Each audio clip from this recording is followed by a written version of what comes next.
حي على الصلاة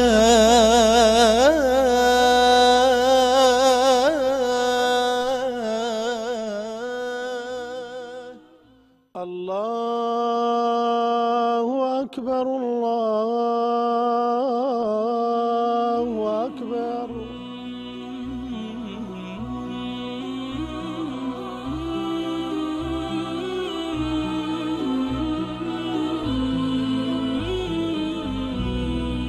حي على الصلاة. بسم الله الرحمن الرحيم. الحمد لله والصلاة والسلام على رسول الله وعلى آله وصحبه ومن والاه. برانی بەڕێز خوشکانی ئازیز، خۆشحاڵم لە زنجیرە وتاری نووری دیدەم لە بابەتی نوێژە دێوم خزمەتتان. گەورەی و گرنگی نوێژ لەوەدایە ئایزەکانم کە هەرچی دینێک کە خۆی پابند کردو بە ئاسمانە و ئیدعای وەحیەکە هەر هەمووی نوێژی تایە. هیچ دینێک نییە بەبێ نوێژ. بۆیە خوای گەورە لەسەر زمانی ئیبراهیم ئەفەرمێ ربنا ليقيموا الصلاة. خوای گەورە بۆیە ئەم کابەیەم دروست کرد بۆ ئەوەی کە خەڵک نوێژ بکە. خوای گەورە کە باسی سولەیمانەکە فەرمێ إني أحببت حب الخير عن ذكر ربي حتى توارد بالحجاب. واتە سولەیمان عليه السلام ئەڵێن نوێژی عەسری فۆتاوە لە کاتێکا سەیری ئەسپەکانی کردووە، ڕدوها عەلەیه، هەموویانی جێڕاوەتەوە جارێکی تر و کردوونی بەخێر. زەکەریا فنادته الملائكة وهو قائم يصلي في المحراب. عیسا عليه السلام کە لەدایکە بێ هەل لەگەڵ لەدایک بوونیە فەرمێ چی؟ قال إني عبد الله آتاني الكتاب وجعلني نبيا وجعلني مباركا أينما كنت وأوصاني بالصلاة والزكاة ما دمت حيا. لديني مسيحيته لديني نصارايا. ئیسا فەرمێ خوای گەورە ئەمری پێکردوم منداڵێکە لەسەر بێشکە و قسەکە. فەرمێ خوای گەورە ئەمری پێکردوم بە نوێژ. یاخود خوای گەورە کە موسا ئەبینێ لە کاتێکا فەرمیە موسا إنني أنا الله.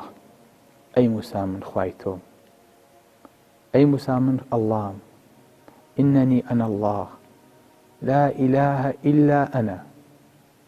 هیچ خوایەکی تر نییە غەیری من نەبێ بەحەق. فاعبدني وأقم الصلاة لذكري. عبادتم کە و نوێژکە بۆ یادی من.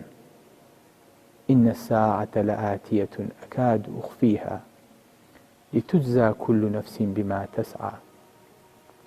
بەڵێ بۆی خوای گەورە ئەمر بە موسا و بە هارونەکە فەرمێ وەجعلوا بیوتەکم قیبلە وأقیموا الصلاة. ماڵەکانتان کەن بە مزگەوت و نوێژ بکەن. واتە ماڵەکانیش بکەن. بەڵێ لە سەدەمی پێغەمبەری خوایە صلی الله عليه وسلم ئەبوبەکر لە ناو مەکەیایە شوێنێکی لە ماڵەکەی جا کردبووە کردووی بە مزگەوت. نوێژی تیا کرد و قورئانی تیا خوێن. خەڵکە چوون لە دەوری کۆوا بوونەوە. ئەڵڵا عەینەن ماڵەکانی ئێمە. یعنی ئەبێ لە هەموو ماڵێکا مزگەوت هەبێ. بەڵێ یعنی مامۆستا مزگەوتەکە مهمترە لە ماڵەکە. بەڵێ ئەی بۆ خۆمان ئەڵێن هەتا ماڵ وەستا بێ مزگەوت حرامە؟ لەبەرەوەی حاڵی نەبووین لە دەوری مزگەوت. بۆیە بینی منداڵەکانمان بۆ ئاقارەیە ئاڕۆن کاڕۆن. لەبەرەوەی کە ماڵەکانمان دەوری پەرستش و عیبادەتی تیا نییە. سوبحان الله زۆرم پێسەیرە. چوون بۆ هیندستان ئەو برایانەمان لێ قوتابی بوون لە بەنگەلۆر. خانوویەکیان گرتە بوو، ژوورێکیان هەبوو داخرابوو. وتم ئەو ژوورە بۆ ناکەنەوە. وتیوە کاکتۆر ئەوی خاوەن ماڵەکەیە، کابرایەکی هندۆسە، بتەکان و خواکانی لەو ژوورە داناوە. ئەڵێ بەس ئەو ژوورەتان نایەوێ. ئەوە ژووری عیبادەت و پەرستشی خۆمە. تم خۆزگایە ئێمەش ئەو نەمان لەبارە هەبوایە. لە ماڵەکانی خۆمان نامسەڵامان دروست بکردایە کە پێغەمبەری خوا صلی الله علیه وسلم ئەمری پێ کردووە. بۆیە ئەمری پێکردە پێغەمبەری خوا صلی الله علیه و سەلەم کە لە ماڵەکانە مزگەوت هەبێ، شوێنی عیبادەت هەبێ. بۆیە پێغەمبەری خوا صلی الله علیه و سەلەم فەرمێ، عایشە بۆمان نەژێڕێتەوە، فەرمێ ئەمە رسول الله صلى الله عليه وسلم ببناء المساجد في الدور وأن تنظف وتطيب. الله أكبر. پێغەمبەری خوا صلی الله عليه وسلم ئەمری پێکردوین لە ناو مزگەوتەکانە ماڵ بۆ مەلا دروستکەین، نا عەفوەن، لە ناو ماڵەکانە مزگەوت دروستکەین. لە هەر ماڵێکا شوێنێکی مزگەوتی تیا بێ، خاوێن بکرێتەوە بۆنی خۆش بکرێ. یعنی خەماوەسە وەڵاهی ماڵەکانی ئێمە بەخوا هەردوو سەمەترێکە بێ بەشێوش بەخوا چی تا کردەوە باوکی من وەڵاهیوە ژووری میوانی تایە خوانەی بڕێ و جەژن خەڵک شکر ڕووی تێگا بۆ میوانداری و مناڵەکان هەیەکۆ ژوورێکم بۆ کردوونەتەوە و لە قاتی سەرەوە و خۆ مەتبەخمانەوێت و بەخوا مساعی مەتبەخمانەوە و هۆڵێک شوێنێکی دانیشتمانەوێت و ئیتر ماشەڵڵا حەمامە ئاودەستەکەشی بەقەدەر هۆدە و هەیوانێکە و ئینا لیللا.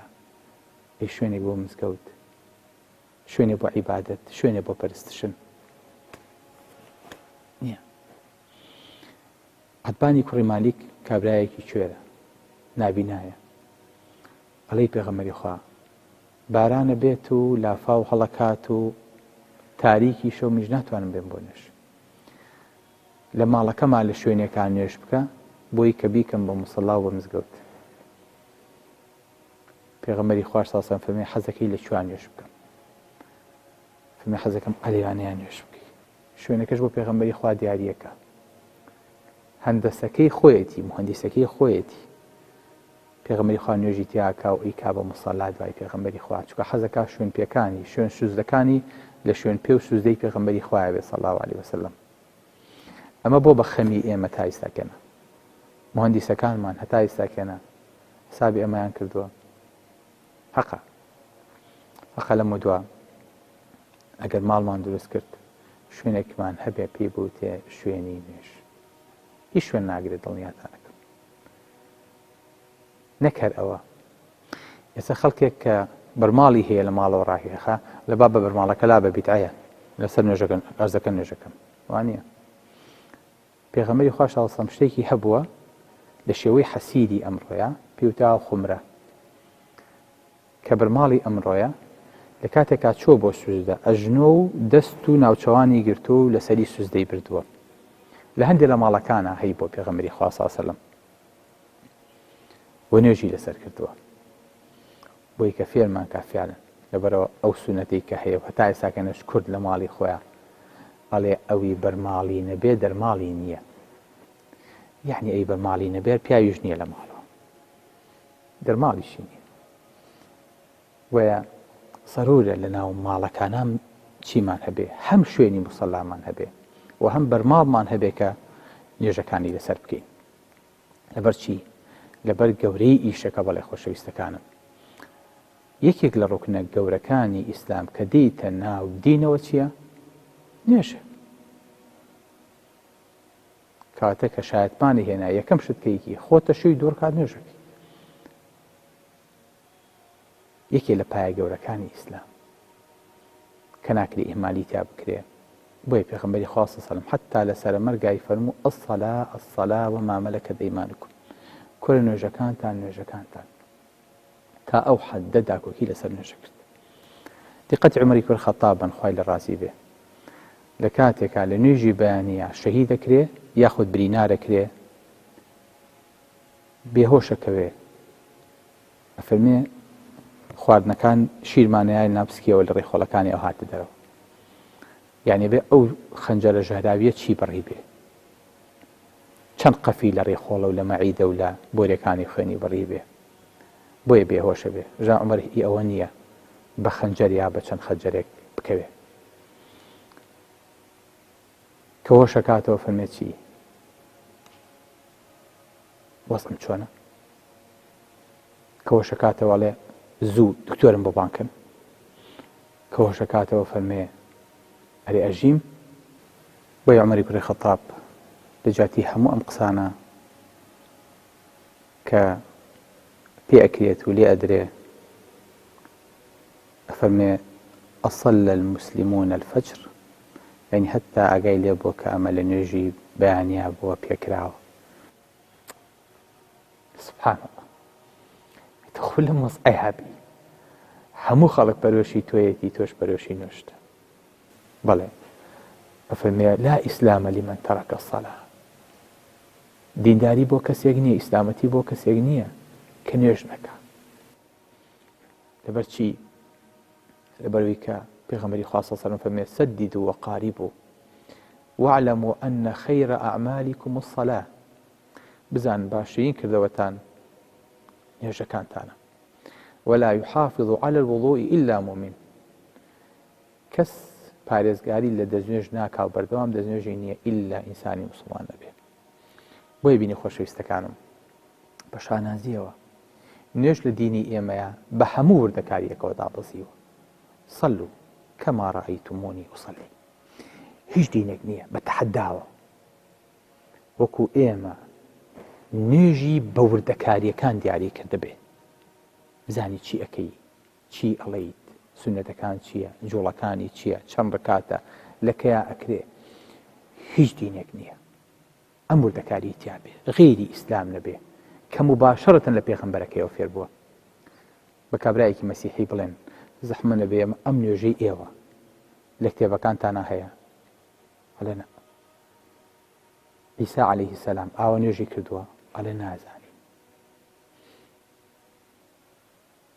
بە جوولەکە بڵێ، بە هەموو ئەدیانەکان بڵێ زانە ئەزانن پێغەمبەرەکانیان چۆن نوێژیان کردووە یاخود چۆن نوێژیان بۆ دابەزیوە؟ نەخێر. لەبەرەوە ئەوە گەورەترین شەرەف و دیاریەکە ئێمە بتوانین شانازی پێوە بکەین لە گەورەی نوێژە. بۆی پێغەمبەری خوا صلی الله علیه و سلم أول ما يحاسب به العبد يوم القيامة من عمله صلاته. لە قیامەتە زیینەوە بیتەوە دەمە وشکە بە ڕوت و قوتی لە ساحەی مەحشەرە ئەوەستێنرێی چەند هەزار ساڵ. یەکەم پرسیار و یەکەم محاسبەکە دەست پێکا لەگەڵتا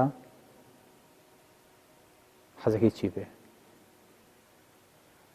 وەڵام حەزەکەم لە حەجە، حەجەکەم باش کرد، خوا زەکاتیشم ما الحەمدوللا بەخشندە بووم پارەی بنە. یەکەم شتێک نە ڕەمەزان، کە ڕەمەزان ئینشاڵڵا یەکەم مەلەف ڕەمەزان بێ ئینشاڵڵا نەجاتم بووە. نە یەکەم مەلەفەی خەنە بەردەست مەلەفی نوێژە. فإن صلحت فقد أفلح وأنجح. ئەگەر نوێژەکە باش بوو ئەوە سەرکەوتوو بیت. وإن فسدت يعني وإن فسدت فقد خاب وخسر. ئەگەر نوێژیش خراپ بوو، پرسیاری یەکەم جوابەکەی خراپ بوو، ماڵوێرانی و قوربەسەری. ئەگەتەن هێتی دوای هەموو ئەعمال و ئیشەکانی تر بە نوێژە پێورێ. وەرە پێم سێرە خەڵکێک ئەڵێ وەڵام ماوەسا بە ڕۆژم بەس نوێژ ناکەم. بەس نازانێ ستاندەری دین و ئیسلامەتی نوێژەکەیە. یەکەم شتیش کە عەبد لەسەری محاسەبە ئەکرێ لە ڕۆژی قیامەتە چییە؟ نوێژەکەیەتی چەند بە جوانی و بەڕێک و پێکی لە بەردەمی خوای گەورەیە وەستا بێ لە قیامەتیشە کە قیامەکا و لە بەردەمی خوای گەورەیە ئاوەستێ هەر بەو شێوەیە ئاوەستێ. قیامی ئێرەت بە کەڵکی قیامی ئەولادێ. بۆیە نوێژ گەورەترین و گرنگترین ڕوکنە لە ئیسلامە و هیچ دینێکیش ئەگەر لی بێ بەشیش بوو بێ و لە بیریان چوو بێتەوە فۆتا بێ نیش نوێژێکیان بۆ خۆیان داهێناوە. السلام عليكم ورحمة الله وبركاته. حي على الصلاة.